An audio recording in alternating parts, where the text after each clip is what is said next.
नमो रिहंताणं नमो सिद्धाणं नमो आयर्याणं नमो उवज्झायाणं नमो लोये सव्वसाहुं एषो पञ्चनमुक्कारो सव्वपावपणासनो मंगलाणं च सव्वेषु पदमं हवै मंगलम्। धर्मला શાશ્વતી હોળીનો પહેલો દિવસ અરિહંત પદની ઉપાસના દ્વારા અર્હંત્યના પ્રકટીકરણનો અને એ અર્હંત્યના અનુભવનો દિવસ હતો. બીજો દિવસ સિદ્ધ પદની ઉપાસના દ્વારા જે વ્યક્તિમાં સિદ્ધ બનવાની પાત્રતા પડી છે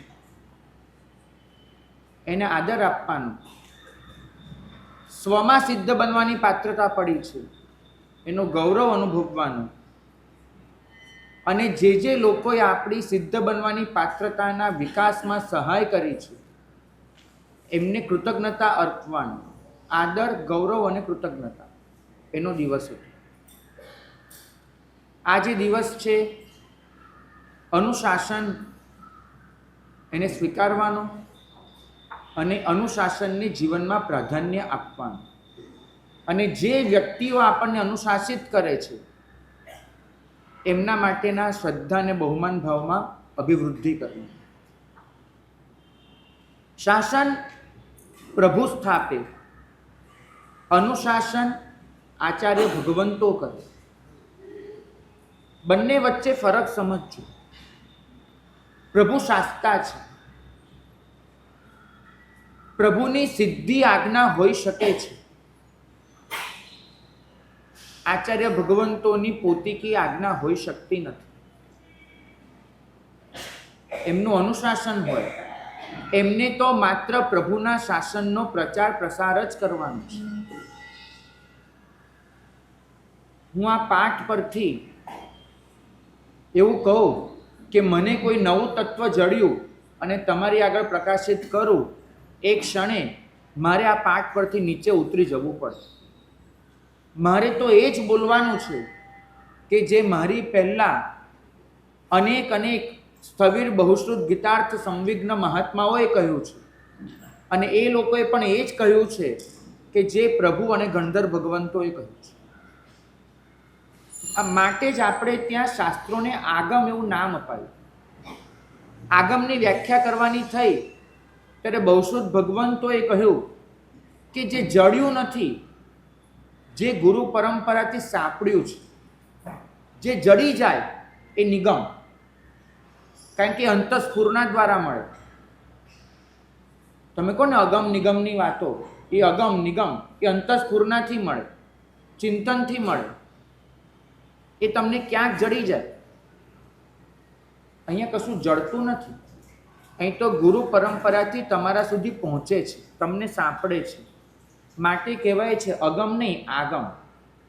જે પરંપરાથી તમારા સુધી જેનું આગમન થયું, જે આવ્યું, અને આ જે આવ્યું છે એને પ્રચાર પ્રસાર કરવાનું કામ જે કરે એ આચાર્ય ભગવંત.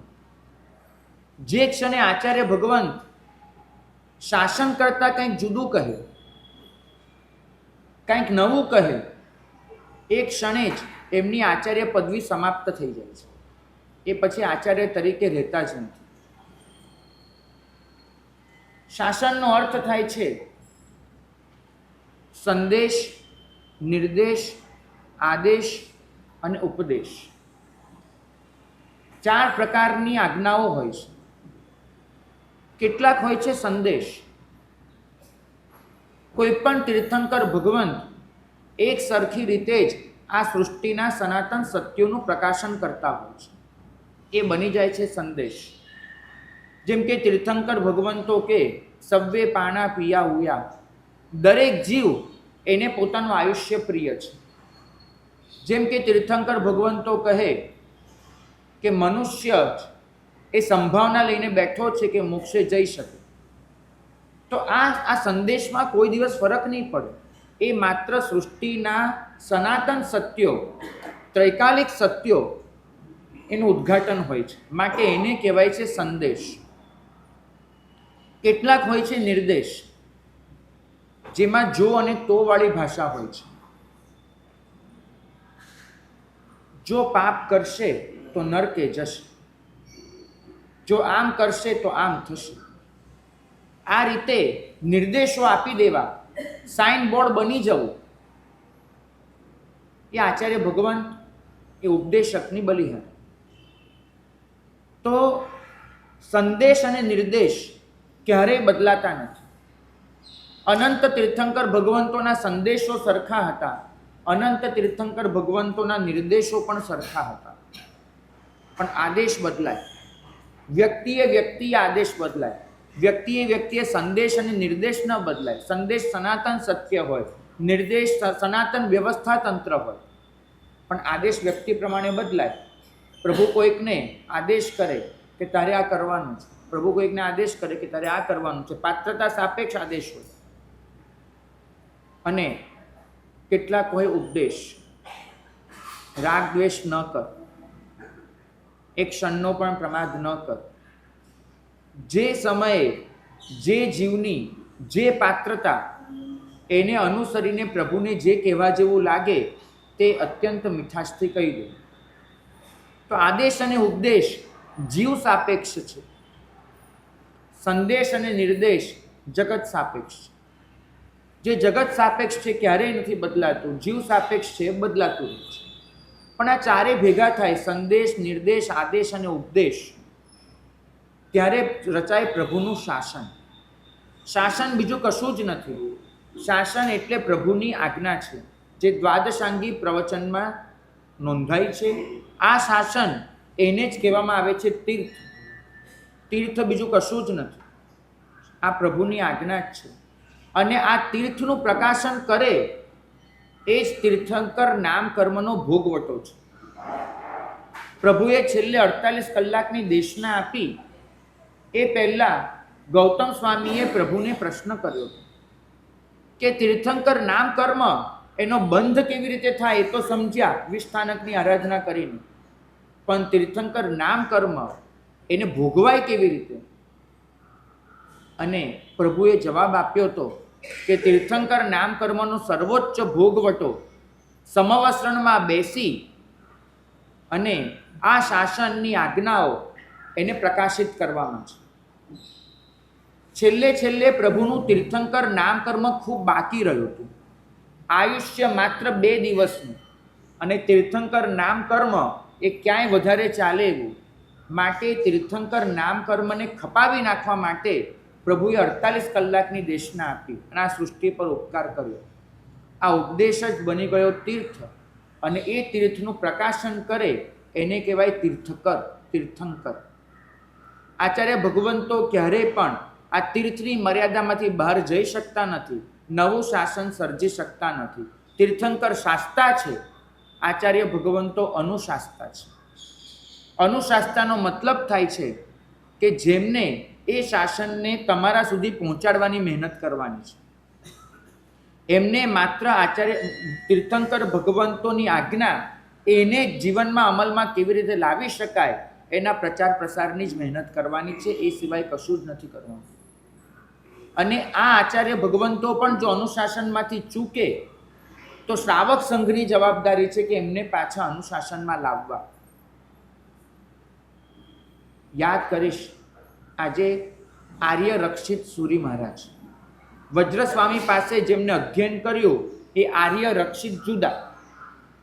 એમનું તો નામ ખાલી રક્ષિત હતું, આર્ય એમની એક પદવી હતી. જ્યારે આર્ય રક્ષિત સુરી, એમની વાત યાદ કરું, જયસિંહ સુરી કરીને આચાર્ય ભગવાન, એ જમાનાના અત્યંત પ્રતિષ્ઠિત પુરુષ. આખા ભારતના સંઘો ઈચ્છે કે આ ભગવંત આપણે ત્યાં પધારે. આ જયસિંહ સુરી મહારાજના જે પ્રમુખ શ્રાવકો, એમાં એક શ્રાવકનું નામ હતું દ્રોણ, અને એમની શ્રાવિકા દેદી. દ્રોણ અને દેદી શ્રાવક શ્રાવિકા જયસિંહ સુરી મહારાજના પરમ ભક્ત, અને જયસિંહ સુરી મહારાજના જીવનમાં એમને ખૂબ વયાવચ્ચ કરેલી અને એમના દરેક પ્રસંગમાં આર્થિક સહયોગ વગેરે તમામ સહાયતા પણ કરેલી. કોઈ પણ જગ્યાએ જયસિંહ સુરીનું નામ લેવાય અને એમના ભક્ત પરિવારનું, શ્રાવક પરિવારનું નામ નીકળે તો આ લોકોનું નામ અવશ્ય આવે. આબુ પાસે દંતાણી કરીને ગામ છે. એ દંતાણીના આ શ્રાવક શ્રાવિકા વર્ષોથી એમને ઈચ્છા કે ગુરુ દંતાણી ગામમાં પધારે. દંતાણીનો સંઘ પણ જયસિંહ સુરીવાનનો ભક્ત અને આ લોકો તો પરમ ભક્ત. કેટલીય ભાવનાઓ ભાવેલી અને કાળ પાક્યો. જયસિંહ સુરી મહારાજ દંતાણી ગામમાં પધારે.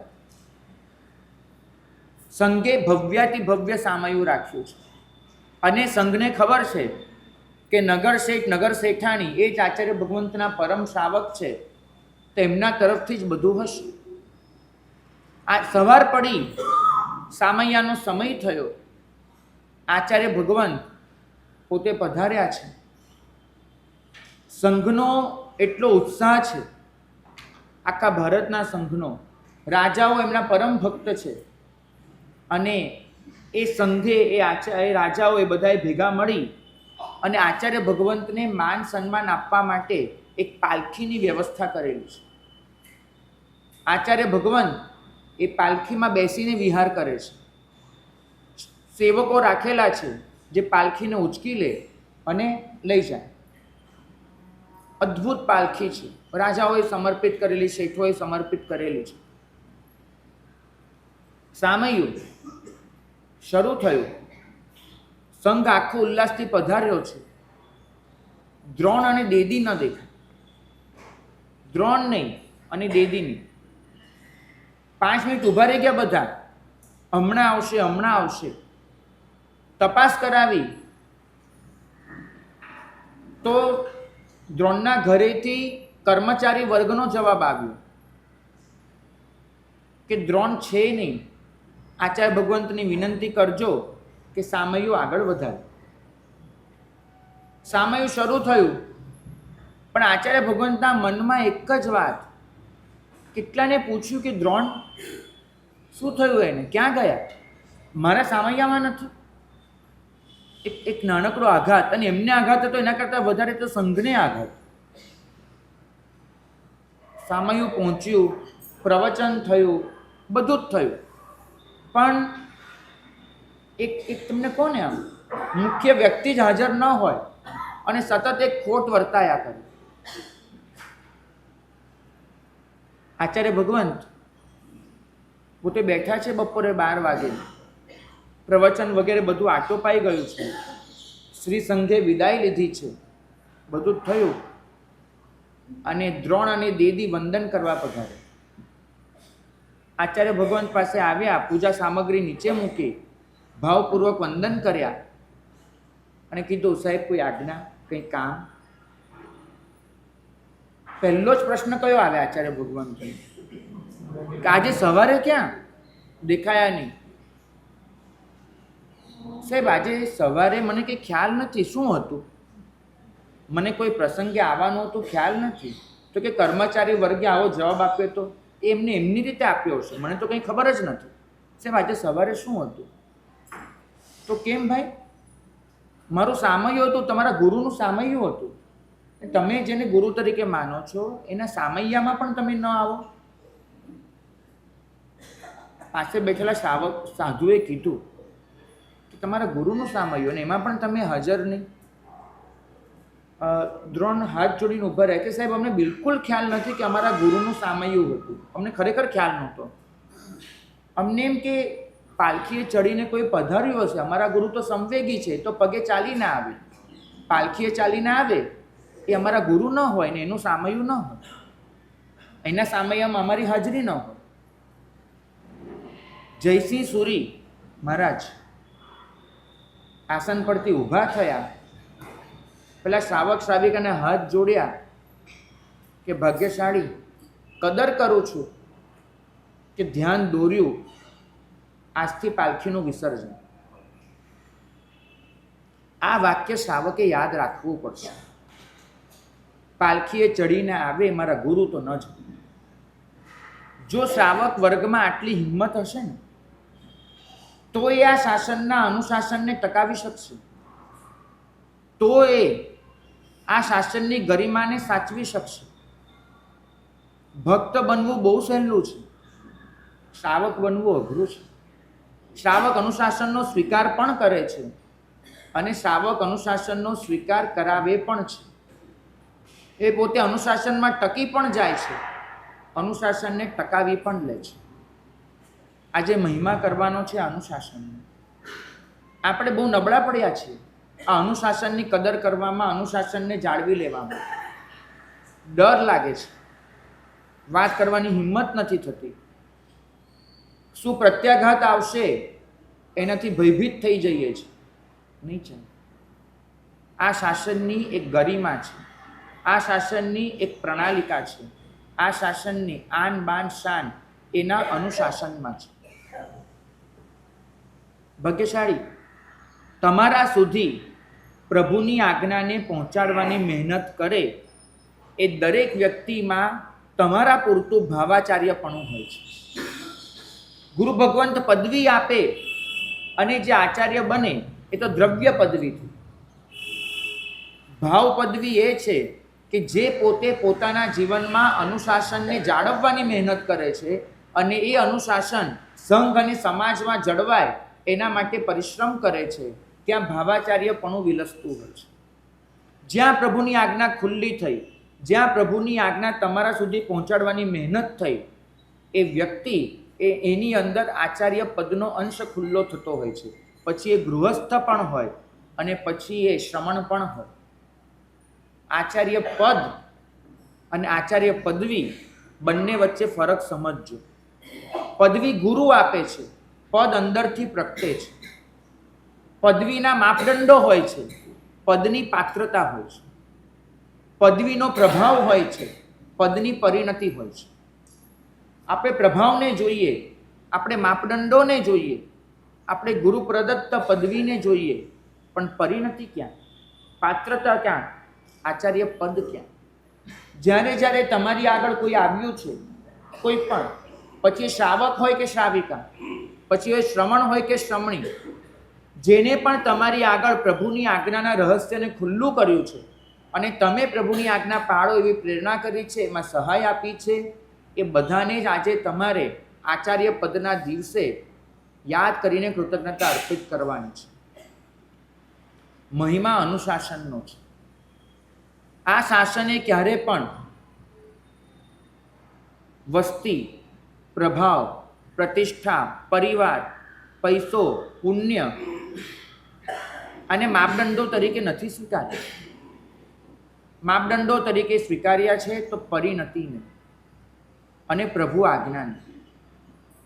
જ્યાં પ્રભુની આજ્ઞા નથી, જ્યાં પરિણતિ નથી, ત્યાં પછી બીજું કશું પણ હોય, શાસન નથી, એટલું નક્કી માનું છે. શાસન 5 રીતે પડાવી શકાય છે. અનુશાસન 5 પ્રકારનું હોઈ શકે છે. પહેલું અનુશાસન છે લાલચનું. સૌથી પહેલું અનુશાસન લાલચનું. તું આમ કરીશ તો આમ થશે, આમ કરીશ તો આમ મળશે. આ લાલચનું અનુશાસન માત્ર બાળ જીવો પૂરતું કામનું. કાં તો બાળ જીવ હોય, કાં તો બાળપણ હોય. બેમાંથી એક જણ માટે આ લાલચનું અનુશાસન કામનું. જ્યાં બાળપણ છે અને જ્યાં બાળ જીવદળ છે, એ લોકોને આવી રીતે લાલચ દ્વારા અનુશાસનમાં લાવવા પડે. પણ આ લાલચના અનુશાસનની સૌથી મોટી ખોટ એક જ ખોટ, કે એમાં લપસી પડવાની પૂરેપૂરી સંભાવના હોય. બહુ પતલી ભેદરેખા હોય.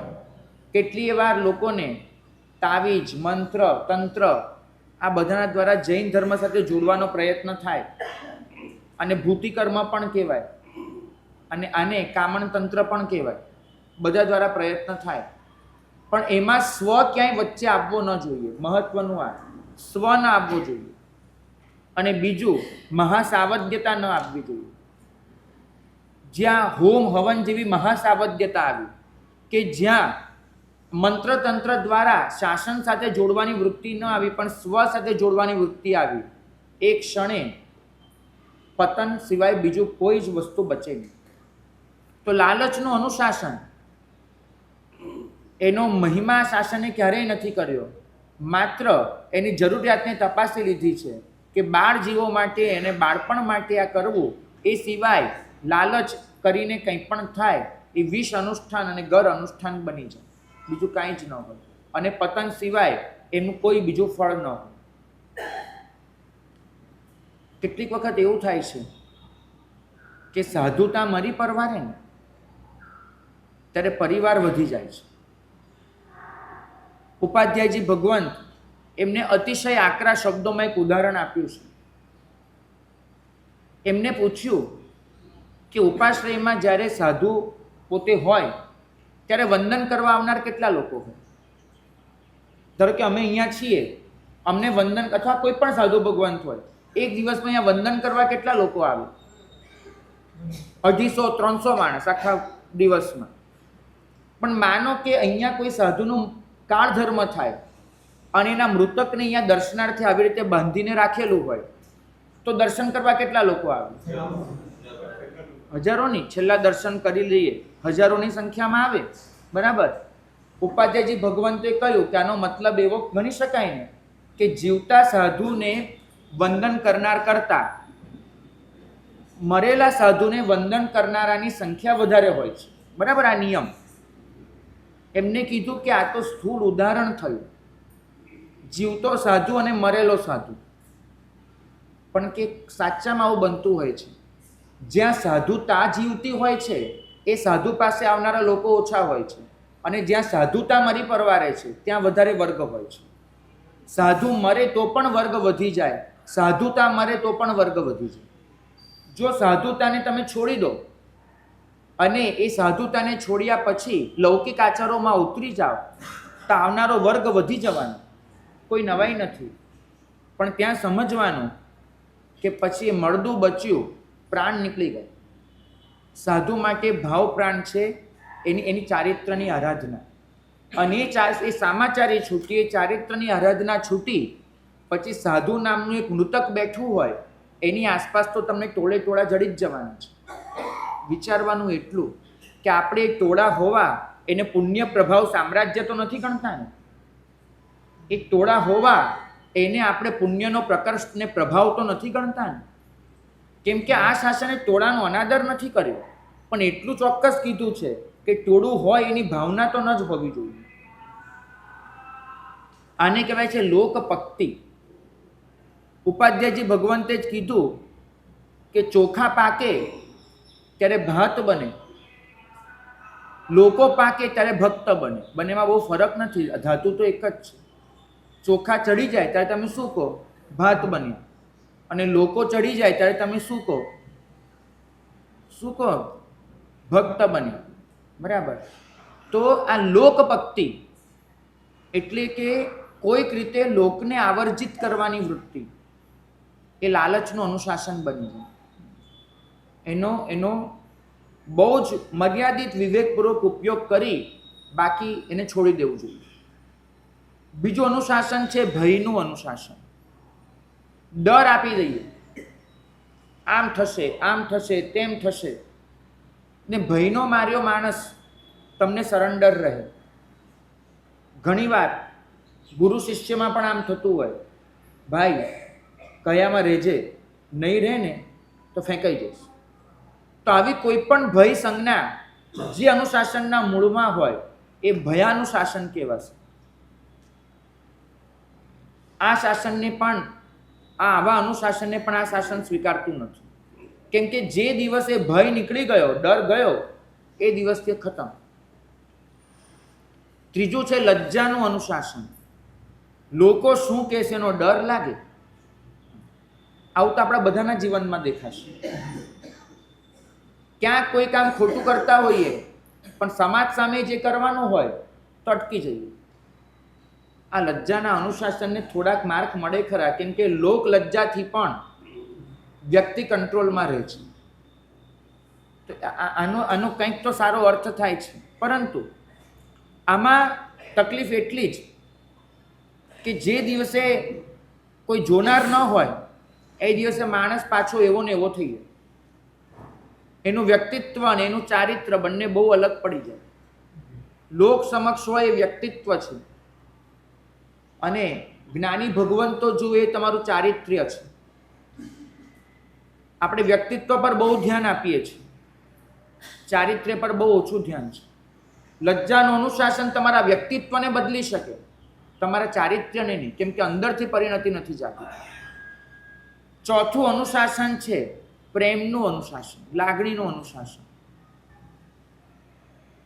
શ્રાવકોને પોતાના ગુરુ માટે, શિષ્યોને પોતાના ગુરુ માટે એટલો પ્રેમ હોય કે એ જે કહે તે કરવા માટે તૈયાર થઈ જાય. એમના વગર જીવી ન શકીએ, એમની સાથે જ રહીએ, એ કહે કરવાનું ગમે છે, વગેરે વગેરે શબ્દો આવા અનુશાસન માટે વપરાતા હોય. આમાં સારું એટલું, અને થોડા માર્ક વધારે અપાય છે, આમાં સારું એટલું આ પ્રેમાનુશાસનમાં કે બે વ્યક્તિ એકબીજાના સહારે આગળ વધતી જાય, ઉર્ધ્વગતિ કરતી જાય. ક્યાંક ખાડો આવે, એક વ્યક્તિ ગળથોલિયું ખાય તો બીજી એને સાચવી લે. ક્યાંક કોઈ અટકી પડે તો બીજી હોશ આપી અને એને ચલાવી લે. તો પ્રેમના અનુશાસનમાં બંને જણ એકબીજાના સહારે ઉર્ધ્વગતિ તરફ આગળ વધતા હોય. પણ આમાં પણ એક તકલીફ ખરી કે જે દિવસે પ્રેમ ઘટ્યો એ દિવસે અનુશાસન પૂરું. અને આવામાં ક્યાંક ને ક્યાંક માલિકી ભાવ આવે. જેમ કે શિષ્યને ગુરુ માટે પ્રેમ હોય, એ પહેલો શિષ્ય હોય, હવે ધારો કે બીજી દીક્ષા થઈ અને ગુરુએ પેલા તરફ થોડું ધ્યાન આપવાનું ચાલુ કર્યું, તો મનમાં એક ખટકો આવે કે અત્યાર સુધી ગુરુ આપણને સમય આપતા હતા, હવે આપણને સમય ઓછો આપે છે, એને તો પેલો વહાલો લાગે છે.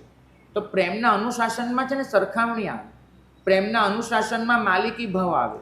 આ કેટલી વખત એમ થાય, અરે મેં તો એના માટે આટલું કર્યું, તેને આટલું તો કરવું જ પડે કે નહીં. અને ધીમે ધીમે વ્યક્તિ રાગ એવો ઘૂંટાતો જાય કે ગુણાનો રાગ ઓસરતો જાય. પ્રેમના અનુશાસનમાં મોટી તકલીફ એ માણસ વ્યક્તિને સરેન્ડર થાય, ગુણને નહીં. પરિણામે એવા જ ગુણવાળી બીજી વ્યક્તિ આવે તો માથું નમાવાનું પણ મન ન થાય.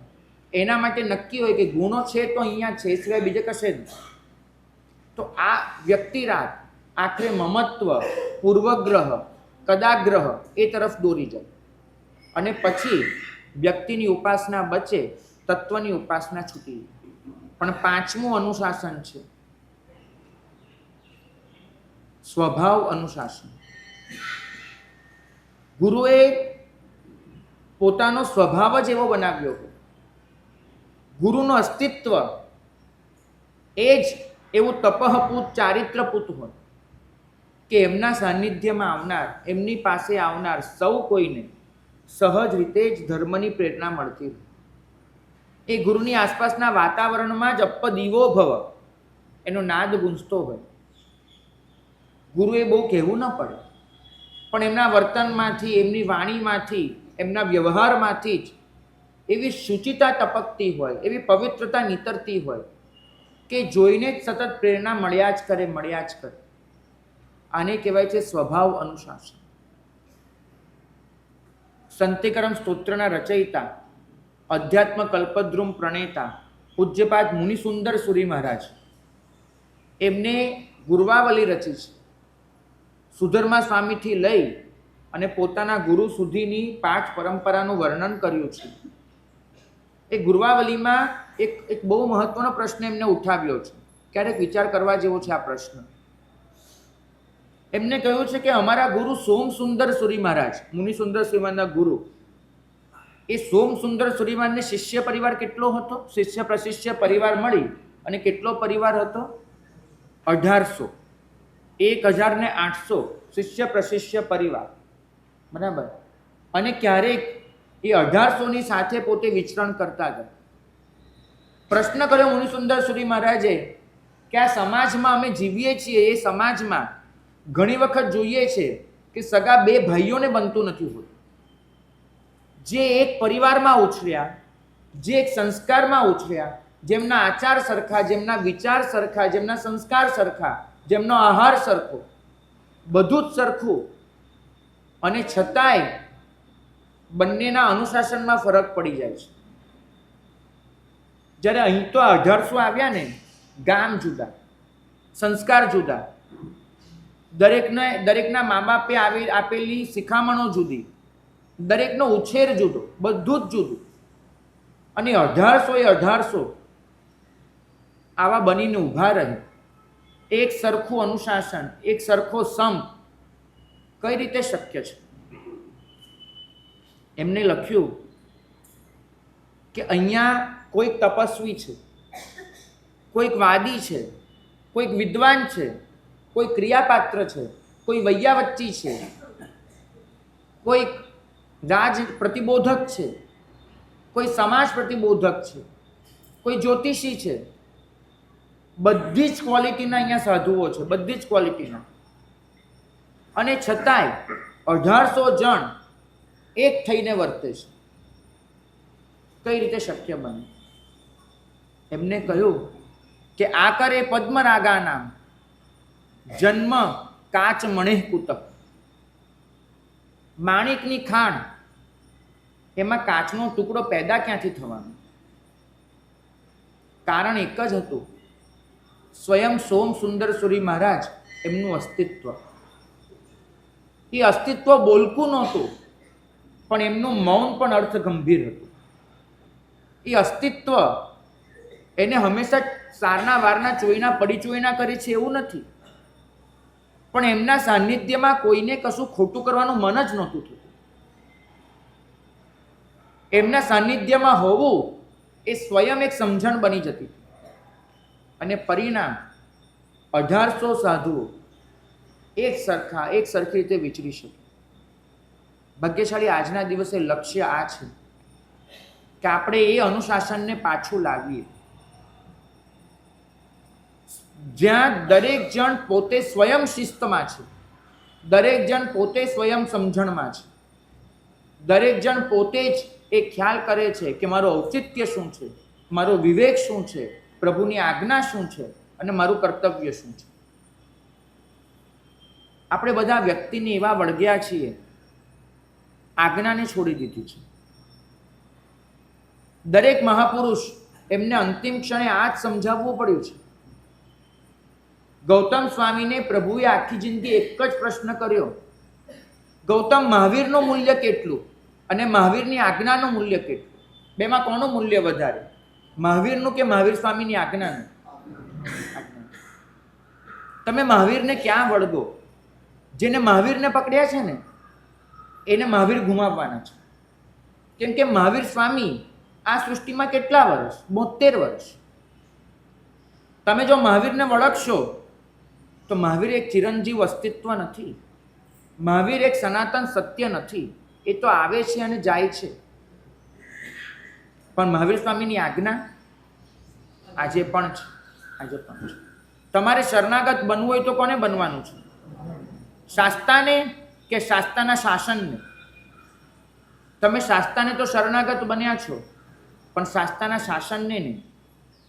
પ્રભુનું મૂલ્ય તમારા ચિત્તમાં ઘણું મોટું છે, પ્રભુની આજ્ઞાનું. ભાગ્યશાળી ગુરુ તો તમારી સામે દીવો ખુલ્લો મૂકે અને તમારી અંદર દીવો પ્રગટાવે. ગુરુનું આ જ કામ છે. ત્યાં મહારાષ્ટ્રમાં તો કીધું, મરકા ગુરુ રડકા ચેલા, દોયચા બોધ વાયા ગેલા. ગુરુ કાળ પામ્યા અને ચેલો રડવા બેઠો તો સમજવું કે બંનેમાં બોધ નામની કોઈ વસ્તુ નહોતી. કારણ કે ગુરુએ આખી જિંદગી શીખવાડ્યું શું? એને વ્યક્તિની આંગળી પકડી અને ક્યાંક પહોંચવાનું હોય. નાના હતા તમારા પિતાજી તમને આંગળી પકડીને દેરાસર લઈ જતા હતા, બરાબર છે? પણ તમે પછી આંગળી છોડો જ નહીં ને દેરાસરમાં પહોંચો જ નહીં તો શું થાય? આંગળીનું મૂલ્ય ખરું કે નહીં? ખરું, પણ કેટલું? દેરાસરે પહોંચો ત્યાં સુધી. ગુરુનું મૂલ્ય કેટલું? પ્રભુનું મૂલ્ય કેટલું? આજ્ઞા સુધી પહોંચો ત્યાં સુધી. ગુરુ તો આંગળી પકડીને આજ્ઞા સુધી લઈ જાય. ગુરુના કાળધર્મ પછી રડવા બેસીએ તેનો મતલબ એક જ થાય કે ગુરુએ આજ્ઞા પકડાવી નહોતી, આંગળી પકડાવી હતી, આજ્ઞા નહોતી પકડાવી. અને કાં તો ગુરુએ પ્રયત્ન કર્યો હતો તો ચેલો શીખ્યો નહોતો. આનો બે જ મતલબ થાય હોય છે. પણ પ્રશસ્ત રાગ એનો અર્થ છે ને તમે કરો છો ને બહુ ખોટો છે. આપણે શું કહીએ છીએ? ગુરુ માટેનો રાગ એ પ્રશસ્ત રાગ છે, એવું કહે છે ને. શાસ્ત્રો કઈ વ્યાખ્યા આપે છે? પ્રશસ્ત હેતુથી થતો રાગ એ પ્રશસ્ત રાગ છે. તમે શું કહો છો? પ્રશસ્ત વ્યક્તિનો રાગ એ પ્રશસ્ત રાગ છે. ફરક વ્યાખ્યામાં પડી ગયો છે. પ્રશસ્ત વ્યક્તિ માટેનો રાગ એ પ્રશસ્ત રાગ નથી. પ્રશસ્ત હેતુથી, પ્રશસ્ત આશયથી થતો રાગ એ પ્રશસ્ત રાગ છે. બિલકુલ બિલકુલ. માટે જ પ્રભુએ 30 વર્ષ સુધી સમજાવવું પડ્યું હતું. હું એમ નથી કહેતો કે આંસુ સારવા એ ખોટું છે, પણ આ શાસન એનાથી ઉપરની કક્ષાની પણ વાત કરે છે, એને આપણે સાંભળવી પડે. આજે આપણે લોકો કેવા થઈ ગયા છીએ? પ્રભુને વળગ્યા છીએ, ગુરુના ચરણ પકડીએ છીએ, આજ્ઞાથી એટલા જ દૂર જઈ રહ્યા છીએ. મહત્વ પ્રભુ કે ગુરુ નામની વ્યક્તિનું નથી. મહત્વ એ જ પ્રભુએ, એ જ ગુરુએ આપણને આપેલી આજ્ઞાનું છે. મહત્વ પ્રભુના શાસનનું છે. મહત્વ ગુરુના અનુશાસનનું છે.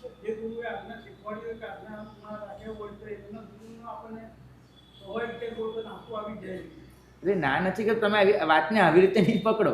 હું ખાલી એમ કહું છું, આંસુ આવવા એ ખોટું નથી ભાગ્યશાળી, પણ એકલા આંસુ સારી અને પછી એમની આજ્ઞાને જીવનમાં જીવીએ નહીં તો કોઈ મતલબ નથી. ઘણા બધા એવા હોય છે, એમ ભાવ ભાવે કે અમારા આ ગુરુ અને સમર્પિત હોય, બધું જ હોય, ગુરુની પૂજા કરે, ગુરુની આજ્ઞાને જીવનમાં નહીં લાવે તો એના કલ્યાણની સંભાવના બહુ ઘટી જાય. મહત્વ એ છે કે ગુરુ જેટલા વહાલા લાગે છે એનાથી વધારે ગુરુની આજ્ઞા વહાલી લાગવી જોઈએ. આ આટલાનો સાર છે. આજનો દિવસ એ આચાર્યને ઓળખવાનો નથી, આચાર્ય પદને ઓળખવાનું છે. હમણાં હું કહું તમને કે આચાર્યોના નામ આપો તમારે ઓળખીતા, તો તમે બધા આચાર્યોનું નામ લખી નાખશો, પણ આચાર્ય પદ શું છે? એ જ આચાર્ય ભગવંતોએ તમારા સુધી પહોંચાડેલી પ્રભુની આજ્ઞા એ આચાર્ય પદ છે, અનુશાસન છે. આજે એક દિવસ આપણને મળ્યો છે, એ અનુશાસનને પકડી શકીએ, એને સમર્પિત થઈ શકીએ. કારણ એટલું જ છે, વ્યક્તિ તો ગમે ત્યારે આપણી વચ્ચેથી વિદાય લેવાની જ છે. બચવાનું છે એની પાછળ એની આપેલી આજ્ઞાઓ, અને એ આજ્ઞાઓને આપણે જીવનમાં જેટલી જીવીએ એટલા જ અંશે આપણે વ્યક્તિને જીવંત રાખીએ એમ કહી શકાય. આજે લલિત વિસ્તરાકાર હરિભદ્ર સુરી મહારાજ એને સિદ્ધર્ષિ ગણી એમ કહે કે મારા ગુરુ છે, તેનો મતલબ બંને વચ્ચે 150 વર્ષનું અંતર છે, તો કયો અર્થ કરશો? એમને ગુરુની આજ્ઞાને ગુરુ તરીકે ઉપાસી, તો જે કહી શકે ને કે હરિભદ્ર સુરી ગુરુ છે. હું આ ભાવ તમારી અંદર જગાડવા માંગુ છું. મહત્વનું હોય છે ગુરુની આજ્ઞા. ગુરુએ આપણા પર અનંત ઉપકાર કર્યો છે, માટે ગુરુ માટે તો તમે જેટલી પણ વયાવચ કરો ઓછી છે. ગુરુમાંની વયાવચ કરજો, ગુરુનું બહુમાન કરજો, ગુરુ માટે પ્રેમ રાખજો, એની ના નથી, પણ એટલેથી અટકી ન જતા. તમારું લક્ષ્ય શું છે? ગુરુની આજ્ઞા, અનુશાસન. ભાગ્યશાળી. અહીંથી અમે આ વાસક્ષેપની ચપટી લઈને તમને નાખીએ ને, એ પણ એક ભરોસાની હોય છે. અમે આ કરીએ ત્યારે તમને શું કહીએ છીએ? નિથાર પારગા હોહ. અમે એક ભરોસો જાહેર કરીએ છીએ કે તમે તમારી આજ્ઞા, તમારી પ્રતિજ્ઞા એનો નિસ્તાર પામજો.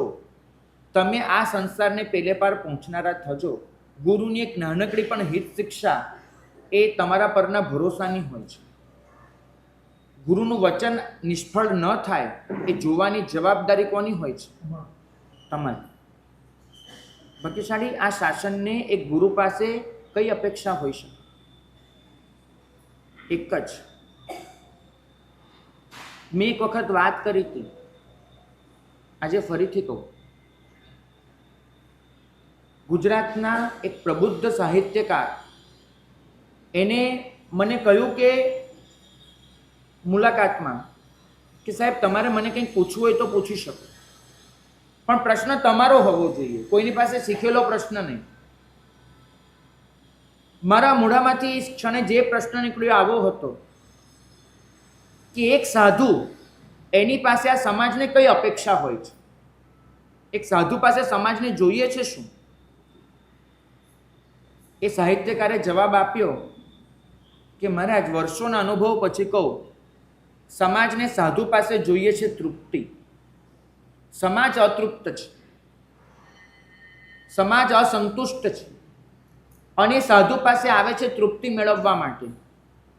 પણ સાહેબ બને છે એવું કે ઘણી બધી વખત સાધુ પણ અતૃપ્ત હોય છે. એને પોતાની પાસે જે હોય છે એમાં સંતોષ નથી હોતો, અને આ અસંતોષ એના મૂળમાં ઘણી બધી વખત તમે હો છો. તમે, કારણ કે તમે સાધુનો પરિવાર, કેટલા શિષ્યો છે, કેટલા ભક્તો છે, સાધુની પ્રતિષ્ઠા, સાધુની નિષ્ઠામાં થતા મહોત્સવો, સાધુની નિષ્ઠામાં ખર્ચાતો પૈસો, આ બધાને તમે માપદંડો બનાવો છો સાધુની કેટેગરી પાડવામાં, કે આ મોટા સાધુ મહારાજ, આ નાના, આ પ્રભાવશાળી, આ નહીં. પરિણામ શું આવે છે કે સાધુ એક સ્પર્ધામાં ઉતરે, સાધુ અતૃપ્ત બને, અને એ અતૃપ્ત બનેલો સાધુ એ પોતાની પાસે જે આવશે ને એને અતૃપ્તિ જ વહેંચવાનો છે. હું સ્વયં અતૃપ્ત છું, તમને તૃપ્ત કઈ રીતે બનાવીશ? પછી એક વૃત્તિ આવશે, જે વૃત્તિને ન છૂટકે નામ આપવું પડે છે મારે, શિકારી વૃત્તિ. અહીં કોઈ પણ શ્રીમંત આવશે ને એટલે મારા મગજમાં એક જ ચરખો ચાલુ થશે કે આને કઈ રીતે લાભ આપી શકાય, આનો પૈસો કઈ રીતે લઈ શકાય. પછી અહીંયા કોઈ સામાયિક કરવા પણ આવશે ને કોઈ યુવાન, એટલે પહેલો આવશે કે આને કઈ રીતે ચેલો બનાવી શકાય. કોઈ પૂછવા પણ આવશે ને કે સાહેબ અધ્યાત્મમાં કેમ આગળ વધી શકાય, એટલે મનમાં એક જ આવશે કે આજે નહીં ને કાલે આ બીજે ન જાય ને આપણી જોડે જ દીક્ષા લે, એવું કંઈક થવું જોઈએ. સાધુની અતૃપ્તિ સમાજને અતૃપ્તિમાં, સંઘને અતૃપ્તિમાં ઝૂકી દેશે. સાધુ પાસે જોઈએ છે આ સમાજને તૃપ્તિ. અહીં આવે છે ને માણસ આ દાદરો ચડીને, ત્યારે એને જોઈએ છે માત્ર ધર્મ, શાંતિ અને પ્રસન્નતા. આ સંસારમાં 3 જ વસ્તુ નથી મળતી ભાઈ. જ્યાં જાઓ છો ત્યાં અશાંતિની આગ છે, જ્યાં જાઓ છો ત્યાં અપ્રસન્નતાનો દાહ છે, જ્યાં જાઓ છો ત્યાં અધર્મના ભડકા બળે છે. શ્રાવક અહીંયા આવે છે કાં તો હૈયાનો પ્રેમ મેળવવા માટે, શ્રાવક આવે છે કાં તો શાંતિના 2 ટીપા માથે ઝીલવા માટે, શ્રાવક આવે છે કાં તો કાંઈક ધર્મની કંઈક સમજણ મેળવીને જઈએ તેના માટે. અમારા વડીલ ભગવંતો કહે કે આવનારો શ્રાવક એને જો તમે ધર્મ, શાંતિ કે પ્રસન્નતા 3માંથી એકે ન આપી શકવાના હો તો મહેરબાની કરીને વંદન લેવાનું બંધ કરી દેજો, લેતા જ નહીં. કેમ કે શ્રાવક જ્યારે લે છે ત્યારે તમારી પણ કંઈક ફરજ છે ને કંઈક આપવું. ભાગ્યશાળી કેવા કેવા મહાપુરુષો આ શાસનને મળ્યા છે. પૂજ્યપાદ વલ્લભ સુરી મહારાજ, તમને ખબર છે આ દેશના ભાગલા પડ્યા ત્યારે વલ્લભ સુરી મહારાજનું ચાતુર્માસ ક્યાં હતું? હા, પાકિસ્તાન. અને કઈ હદે એમને સહન કર્યું છે વાત કરું. એમના પોતાના પટ્ટધર ભગવંત સમુદ્ર સુરી મહારાજ અહીંયા બેઠા હતા, અને સમુદ્ર સુરી મહારાજની બાજુમાં બોમ્બ પડીને ફાટ્યો. કોઈ સૈન્ય ફેંકેલો બોમ્બ નહીં, પણ ઘરે બનાવેલો બોમ્બ, પેટ્રોલ બોમ્બ જેવું ફાટ્યો, અને સમુદ્ર સુરી મહારાજ હાથ પગને બધું દાઝી ગયા હતા. ઉપાસ્યની અંદર બોમ્બ પડે એવી પરિસ્થિતિમાં એમનું ચાતુર્માસ જઈ રહ્યું. સૈન્યને ખબર પડી, સૈન્યની ટુકડી પહોંચી, અને સૈન્ય કીધું કે મહારાજ, અમને ભારત સરકારનો આદેશ છે કે પાકિસ્તાનમાં આવી રીતે કોઈ જૈન સાધુ ફસાઈ ગયા છે, તમે એને લઈ આવો, અમે તમને લેવા આવ્યા છીએ. અપવાદ માર્ગે વાહન વ્યવહારનો ઉપયોગ કરવાનો હતો, ટ્રક લઈને આવ્યા હતા, મિલિટરી ટ્રક હતી, અને કહેવામાં આવ્યું હતું કે માત્ર 15 મિનિટની અંદર હુલ્લડ અહીંયા ચાલુ થવાના છે, કેમ કે એ રીતની બધી જ તૈયારી થઈ ચૂકી છે. મારી કાપી સિવાય કશું જ નહીં હોય. મૂર્તિઓ તો ઓલરેડી તૂટી ચૂકી હતી, મૂર્તિઓ તો ખંડિત થઈ ચૂકી હતી, ઉપાશ્રયમાં બોમ્બ પડી ચૂક્યા હતા, બરાબર. અને એક ક્ષણે પણ વલ્લભ સુરી મહારાજ એક સ્પષ્ટ કહીને ઊભા રહી ગયા કે આ શહેરનો એક પણ શ્રાવક જ્યાં સુધી સહી સલામત બોર્ડર ક્રોસ ન કરી લે ત્યાં સુધી હું ઉપાશ્રયની બહાર ડગલું ભરવાનો નથી. મારી જવાબદારી છે, હું આચાર્ય છું, આજ સુધી આ શ્રાવકોના રોટલા પાણી બધું લીધું છે, આ શ્રાવકોની ભક્તિ સ્વીકારી છે, તો આજે જ્યારે જરૂર પડી છે આ શ્રાવકોની સુરક્ષાની જવાબદારી મારી છે. મરશું તો બધા એક સાથે ને જીવશું તો બધા એક સાથે, એ સિવાય નહીં બને. સૈન્યે કીધું કે સાહેબ આટલા શ્રાવકોને લઈ જવાય એટલી ટ્રકની સગવડ કરવી તાત્કાલિક શક્ય નથી, આપ માફ કરો. વલ્લભશ્રીમાં જે કીધું તો તમે અહીંથી વિદાય લો, જે સૌનું થશે એ મારું થશે. ઇતિહાસ સાક્ષી પૂરે છે કે સૈન્યએ 2 કલાકની અંદર બીજી ટ્રકોની વ્યવસ્થા કરવી પડી. એ શહેરનો એક પણ શ્રાવક, એક પણ શ્રાવિકા જ્યાં સુધી સહી સલામત રવાના ન થઈ ગયા ત્યાં સુધી વલ્લભશ્રીમાં જ કે એમના એક પણ સાધુએ ઉપાસનીની બહાર પગલું ન મૂક્યું. બધા જતા રહ્યા. પછી છેલ્લે વલ્લભશ્રી મહારાજ બેઠા. ભાગ્યશાળી આ અનુશાસન છે. આ સમાજની ચિંતા છે. તમે હો બહુ સરળ રીતે પ્રશ્ન પૂછો, સાહેબ એક શ્રાવકથી આ શાસનને વધારે લાભ કે એક આચાર્યથી? પહેલો જીવ કોનો બચાવવો જોઈએ? તમે હો તો શું વિચારો? આચાર્યને. અને એ આચાર્ય પોતે એમ કે છે કે એક પણ શ્રાવક નહીં હલે ત્યાં સુધી હું નહીં હલું. ક્યાંથી આવે છે આ? એક જ વસ્તુમાંથી આવે છે. જ્યારે તીર્થંકર ભગવંતો અહીંથી વિદાય લે છે ને ત્યારે પોતાની પાછળ પોતાનું તેજસ શરીર મૂકતા જાય છે. જે તેજસ શરીર એમનું શાસન ચાલે ત્યાં સુધી સચવાય છે.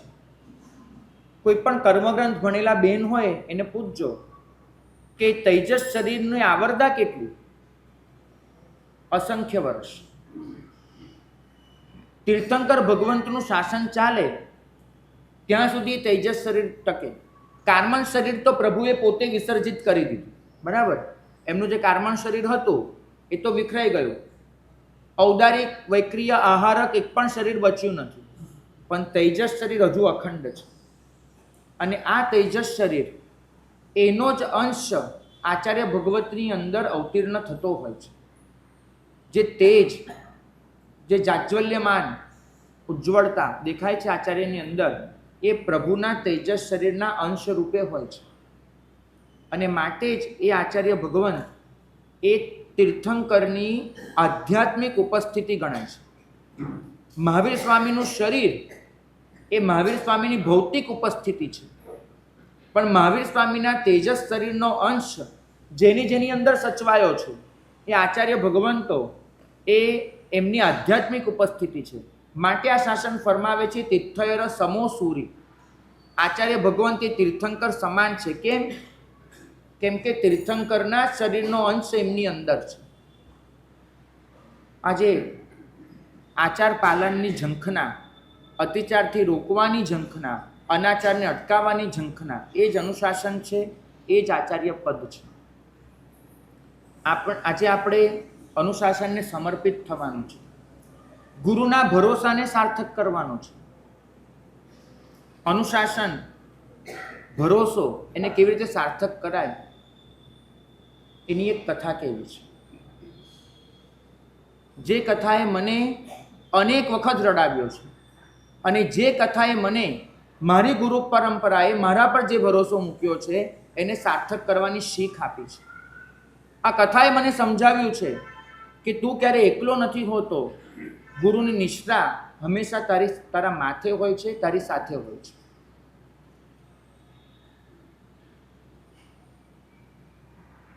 પૌમચર્યમ કરીને ગ્રંથ છે. વિમલ સુરી કરીને આચાર્ય ભગવંતે લખેલો છે. અને એમાં આપણું જૈન રામાયણ, આપણા રામ છે એનું નામ પદ્મ છે, એટલે એ ગ્રંથને પદ્મચરિત, પૌમચર્યમ કહેવામાં આવે છે. એ રામાયણની એક કથા. મધુ કરીને રાજા આવે છે.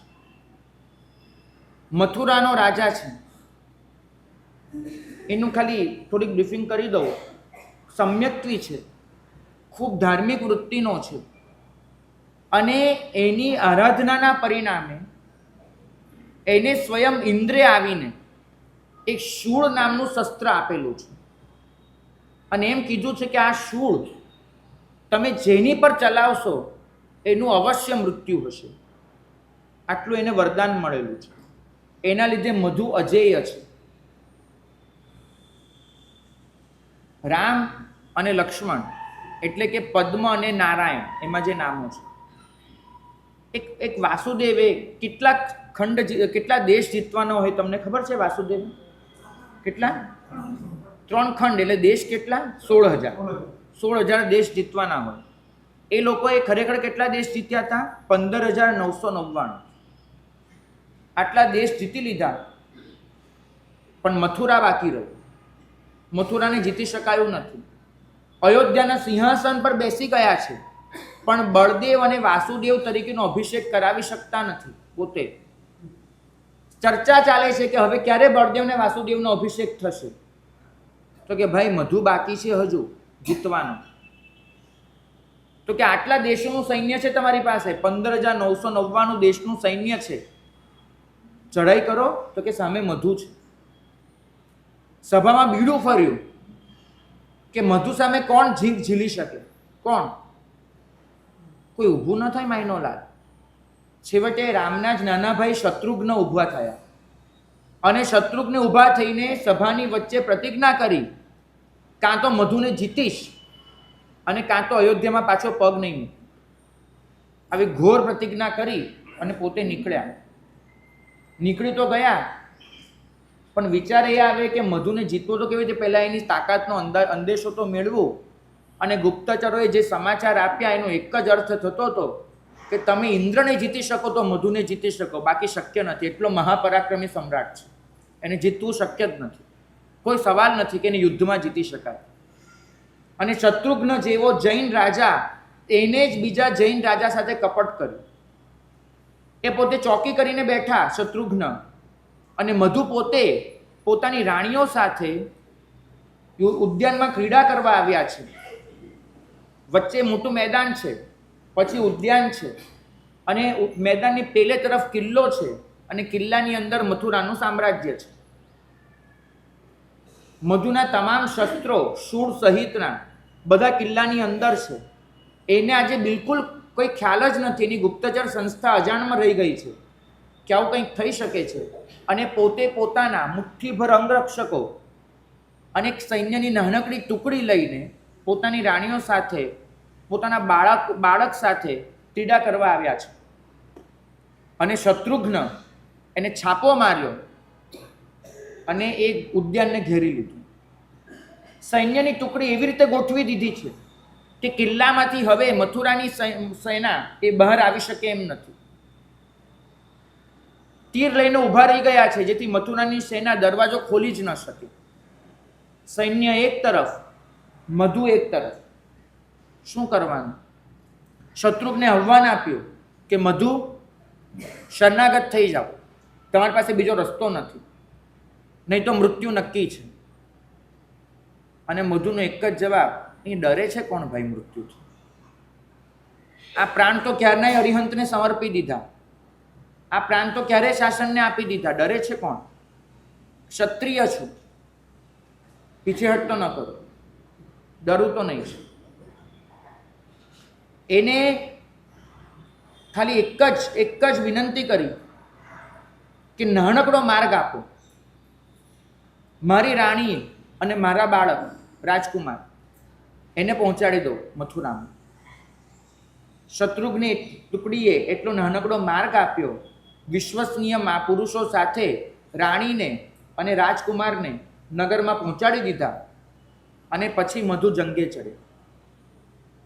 મુઠ્ઠીભર સૈનિકો, થોડાક અંગરક્ષકો, પણ આખરે મધુના હતા. વીરત્વનો તો જાણે અવતાર, અંગે અંગે પરાક્રમ.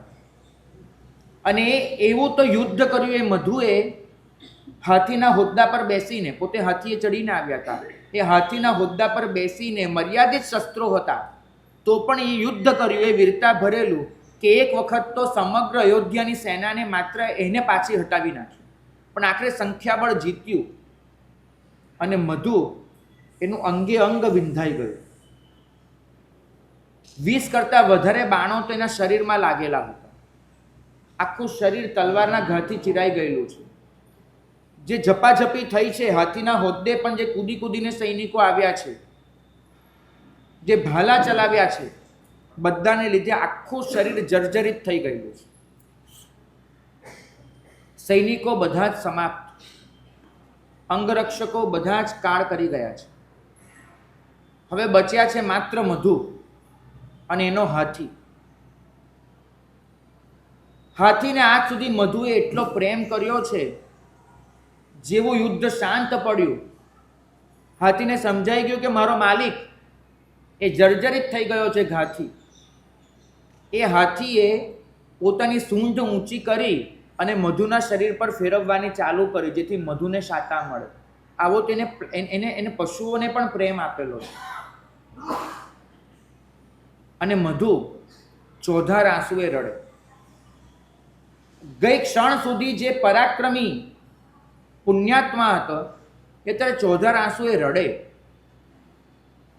એક જ વાત એની, મૃત્યુ તો વીરતા ભરેલું છે, એનો કોઈ શોક ન હોય, કશો જ ન હોય.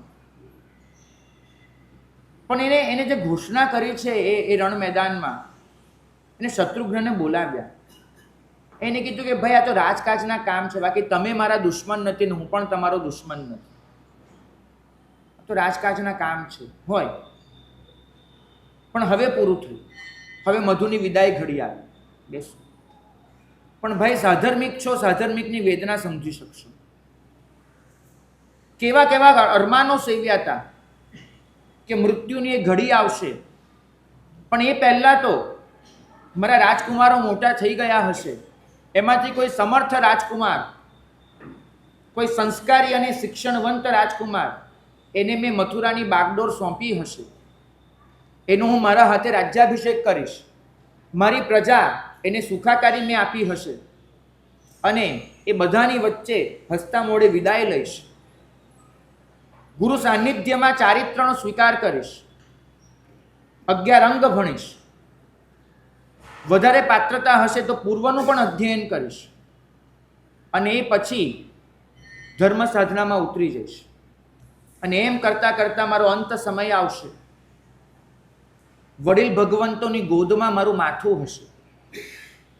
મારા સહવર્તી સાધુઓ એ વીંટળાઈને ઊભા હશે. સકલ સંઘ ઉપસ્થિત હશે. નવકારનો જયઘોષ ચાલતો હશે. બધા મારી શાતા ટકે, સમાધિ ટકે, સ્વસ્થતા ટકેની મહેનત કરતા હશે. વડીલ ભગવંતો 4 મહાવ્રતનો પાઠ કરતા હશે.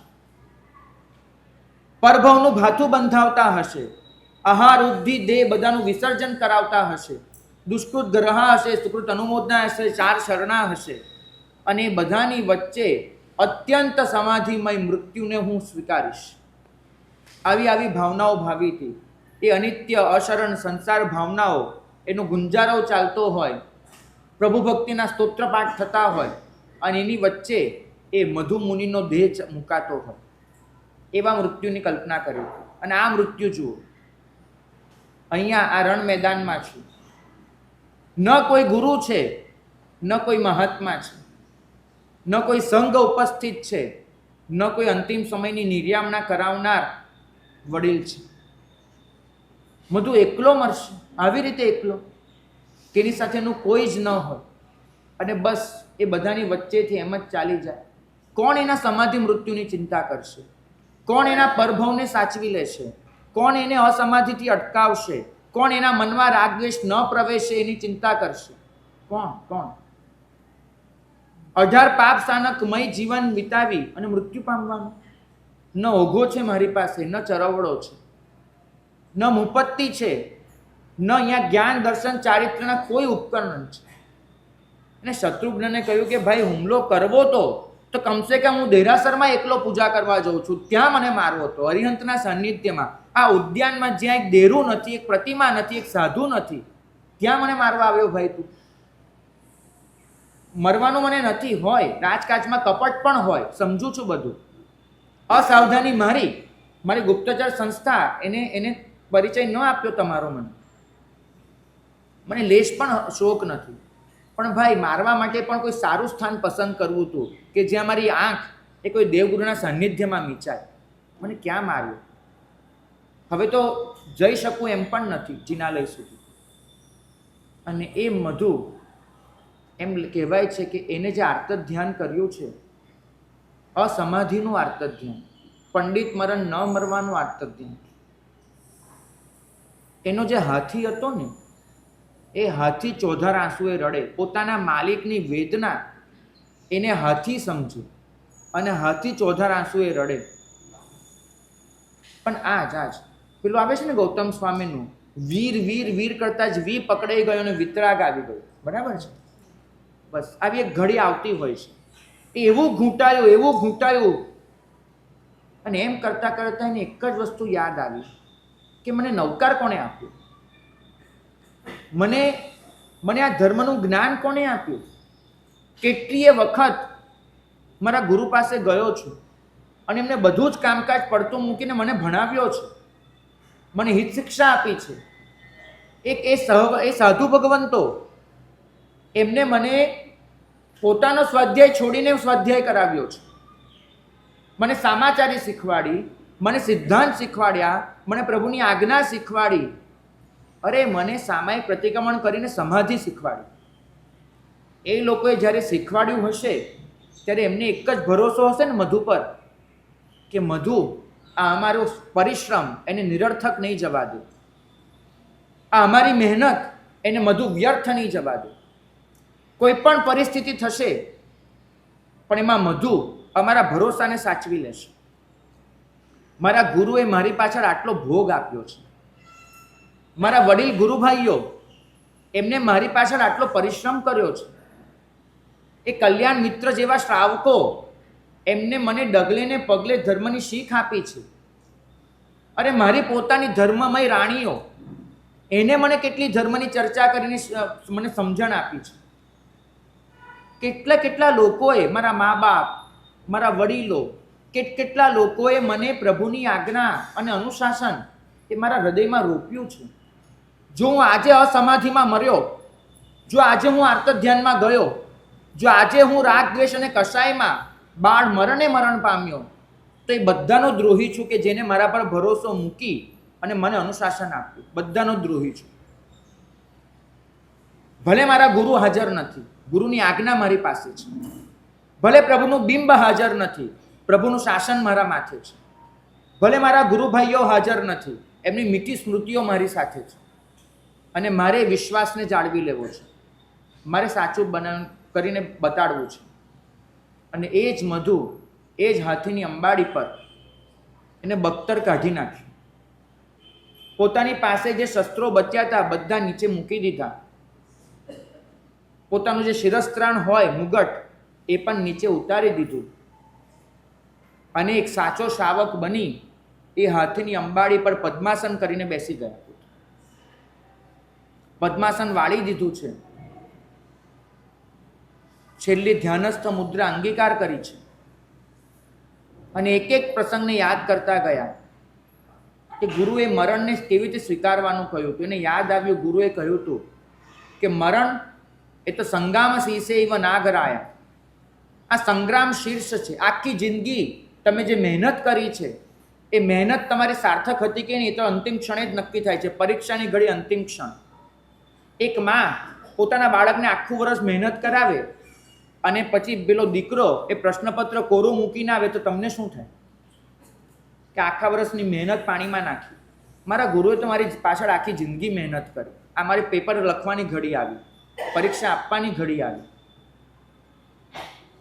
એક એક વસ્તુ યાદ કરજો. આ સંગ્રામ શીર્ષ છે, આ પહેલી હરોળ છે. અને એમાં રહેલો હાથી એની જે મારે મજબૂતાઈથી ઊભા રહેવું છે. એને 4 શરણા સ્વીકાર્યા, પોતાના વ્રત યાદ કર્યા, મનોમન ભાવ ચારિત્ર સ્વીકાર્યું, દુષ્કૃત ગ્રહા કરી, સુકૃત અનુમોદના કરી અને અનંત સિદ્ધ ભગવંતોની સાક્ષીએ સકલ જીવ રાશિને ખમાવતા પોતાના દેવગુરુની કૃપાથી થયેલા સુકૃતોની યાદ કરતા, દુષ્કૃતોની માફી માંગતા એ મધુએ એ ત્યાં હાથીની અંબાડી પર સમાધિ મરણ સ્વીકાર્યું, અંગીકાર કર્યો. અને હવે નિકટના ભવમાં મોક્ષે જશે. મારે ભાગ્યશાળી આ સમજાવવું, ગુરુ દર વખતે પાસે હોય એ જરૂરી નથી. કારણ કે ગુરુનું હોવું એ સમય સંજોગને આધીન છે. પણ ગુરુની આજ્ઞા 24 કલાક તમારી સાથે હોય છે.